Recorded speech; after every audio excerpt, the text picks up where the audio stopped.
Here's a video on how to constrain Legos together in making your assembly. So I've opened a standard IAM. I have then placed 3 blocks. First thing I'm going to do is I'm going to take one of these blocks. Let's take this one here, and I will right click over here and I will ground it. Okay, now it doesn't move, but now these guys do. So I will constrain them to this one. I'm going to put first one next to it, then I'll put the other one on top. The next to it is really easy. All I do is constrain. I'm going to mate this side. Where am I? This side to this side, and apply that. All right. Then I am going to do a couple of flushes. I'm going to flush this end with this end and apply. And then here, you probably could do the tops of these, but I'm going to do the flat surface because I think that's a safer bet. I know that these are going to be there, and then I'll just click OK. And so now these are completely constrained together. Mate in 2 flushes. That's all you got to do. Don't worry about these buttons or anything like that. Now when you put one on top, that's a different story. Okay, the first thing I'm going to do is I'm going to click constrain. I'm going to mate again, and I'm going to mate this the top flat surface here to this edge. Make sure I get that surface. So I want to get that whole surface like that right there. Okay, I'm just going to click OK because I want to show you what it looks like on top. So now it's set up here and it's moving through them. So let's say now if I want to go between them, that'll be a little trickier but not horrible.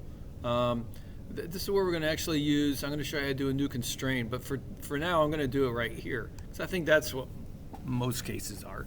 If I was going to go across these, I could do that, and that would be really easy. I would just I'll just show you that real quick. I could just do constrain. I could flush this with this. Oops, I want to flip it over though. And then let's see if I can still do that. And then what if I want to flush this with the other side over here? Let's see if that does that. Nope, didn't like that. Okay, so because I'm going to back up a step here.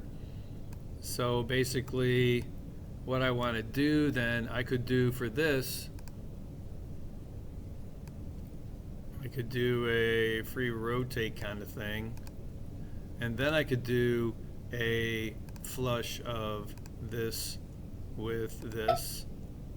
You see how I got that? And then I could come over here and I could flush this with this, and now I have that locked on top. Okay? But that's too easy. I want to show you how to do it if you only want to go part way. So let's just take that off. There we go.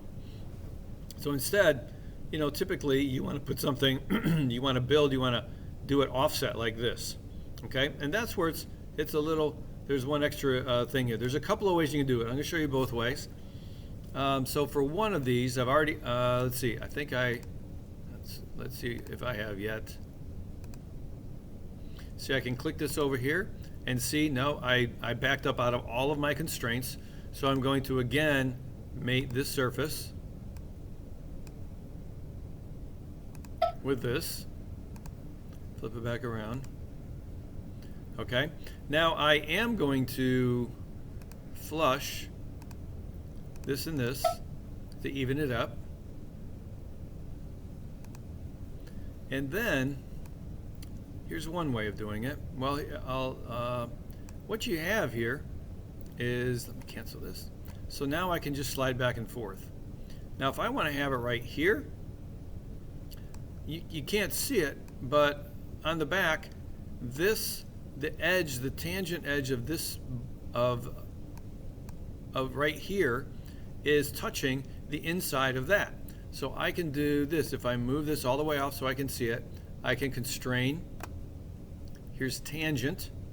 I want this one so that they're touching outside. I can then click the outside of this circle,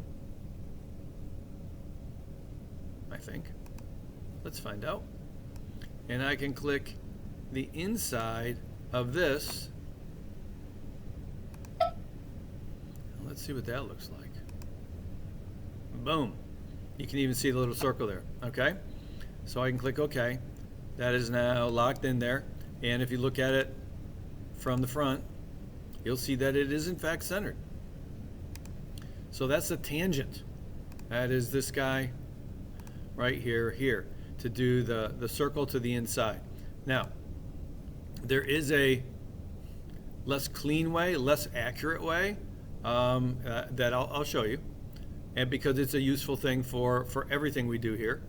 But under constrain, there's a little box right here, predict offset and orientation. What that means is if I do a flush, but if I normally do a flush, well, I'll just show you. If I do a flush here and here, it locks it together. Cancel that. But if I do a flush, if I move this box, wait, I gotta cancel it. If I put my thing right here, I kind of estimate where it is. Oh, let's say it's right about there. And I click constrain, and I check this box, and I do a flush. When I click this, watch what happens when I click the surface. Boop. Because and there's a number here in the offset. Because now what it's doing when you do that, it's creating an offset wherever you have put it. Okay? And so if I apply that, now I don't know if I did as good a job. Not too bad. That's a little quicker, and it's probably a little easier. You can do whichever way you're comfortable with, but if that's the thing. If I back up one more time, and so again, you put it where you want it to be, and now I have to make sure this box is checked. Now this is important. Glad I did this, because when you're done, if you don't uncheck it, it's going to mess you up. Okay? If I have another block, if I place another block in here, I got time. Whoops, here. If I now, let's say I'm putting it here, and I want to flush the tops, so I click here, and I click here.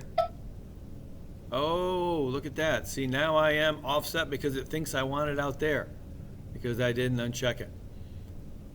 So instead, if I uncheck it and do my flush here and here, it evens it up, which is what I wanted. Okay?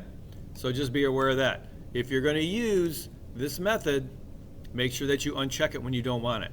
So when I do my mates here, when I mate these surfaces together, when I flush the tops, all that stuff, don't check the box. You only check the box if you're doing this. Otherwise, you use the tangent to get the inside to the outside of that circle. Okay? I think that pretty much covers everything.